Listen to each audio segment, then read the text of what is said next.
जय माताजी मित्रों, स्वागत है આજના નવા વિડીયોમાં। આજે તારીખ છે 19/8/2026 ને ઘણા બધા ખેડૂતો મિત્રોની કોમેન્ટો આવતી હતી કે શું બનાસ નદીમાં પાણીની આવક શરૂ થઈ કે નહીં અને બનાસ નદીના તાજા અને લાઈવ સમાચાર લાવો।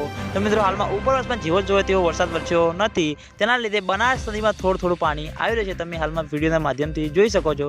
તેની સાથે ઘણા બધા ખેડૂતો મિત્રોની કોમેન્ટો આવતી હતી કે બનાસ નદીમાં પાણીની આવકમાં વધારો ક્યારે થશે અને આ પાણી હજુ સુધી દાંતીવાડા ડેમ સુધી પહોંચ્યું કે નહીં।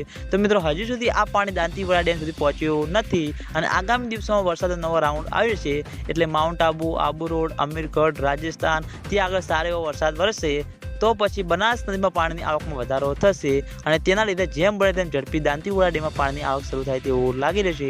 ખેડૂતો મિત્રોની આતુરતાથી રાહ છે કે જેમ બને તેમ ઝડપી દાંતીવાડા ડેમમાં પાણીની આવક શરૂ થાય, કારણ કે મિત્રો આ ચોમાસાના દિવસો સારા એવા આગળ વધતા જોવા મળ્યા છે। આ દિવસોમાં વરસાદ નહીં આવે તો પાછળ જતા વરસાદનું કોઈ નક્કી હોતું નથી, એટલે આગામી દિવસોમાં એક નવો રાઉન્ડ વરસાદનો આવી રહ્યો છે અને ઉપરવાસમાં સારો એવો વરસાદ વરસશે પછી મિત્રો બનાસ નદીમાં પાણીની આવકમાં વધારો થાય તેવું લાગી રહ્યું છે। હાલમાં તો બિલકુલ ઓછું પાણી આવી રહ્યું છે, કારણ કે મિત્રો ઉપરવાસમાં વરસાદ છે જ નહીં અને ઉપરવાસમાં વરસાદ થશે તો સૌથી પહેલા તમને બધાને આ ચેનલ દ્વારા વિડીયો બનાવીને જાણ કરવામાં આવશે। એટલે તમે બધા અમારી ચેનલ ઉપર નવા હોય તો વિડીયોને લાઈક કરી દેજો, કોમેન્ટ કરી દેજો અને ચેનલને સબસ્ક્રાઈબ પણ કરી દેજો। તો મિત્રો, જય માતાજી।